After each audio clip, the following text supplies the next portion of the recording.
Jadis appelée Saint-François d'Assise, l'école primaire Tchem est sur le point de disparaître.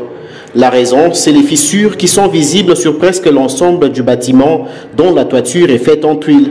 Pour l'instant, certaines salles de classe sont envahies par l'herbe sauvage, un désastre pour les ressortissants de cette contrée qui voient lentement mais sûrement disparaître leur histoire. Ça fait beaucoup d'années, depuis 1921, quand les Belges étaient ici.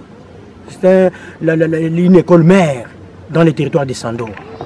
Pas de banc pour les élèves, les apprenants étudient dans des conditions préhistoriques. Il n'y a pas de banc, il n'y a que des mascabas, comme vous le voyez. Les enfants apprennent difficilement. Donc on écrit sur les genoux, comme à l'époque traditionnelle. Pour contourner la difficulté, les responsables ont construit un nouveau bâtiment moderne, ce qui demeure insignifiant par rapport au nombre d'enfants inscrits chaque année. Les bâtiments ont vieilli. Ce sont des bâtiments que les Belges avaient construits avec des tuiles. Et avec les poids des tuiles, c'est-à-dire les bâtiments ont vieilli, il y a des fissures. Et c'est pourquoi ils ont maintenant songé à mettre quelques bâtiments là-bas, mais c'est insignifiant.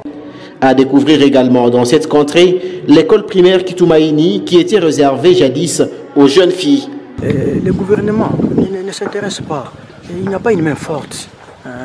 Heureusement, il y a des députés qui viennent pour, n'est-ce pas, aider ces écoles. Quand vous voyez les tuiles ici, les tôles ici sont des députés. Quand le gouvernement Le constat est le même à l'Institut Faïda, l'unique école qui forme les élèves dans les options techniques. Le père François-Xavier Kilende est chef d'établissement. C'est une école ancienne, alors vous voyez les bâtiments en tuiles. Donc il nous faut changer, mais les moyens. Pendant la saison de pluie, ça sointe. Il faut remplacer des tuiles et actuellement on ne fabrique plus les tuiles. Donc il faut nécessairement que la charpente soit vraiment tôlée. Signalons que dans ce territoire, l'éducation fait partie de secteurs prioritaires dans lequel l'investissement est attendu. Les yeux des habitants de Sandoa sont tournés vers les décideurs qui peuvent par leur intervention sauver l'histoire en réhabilitant ces bâtiments hérités des colonisateurs.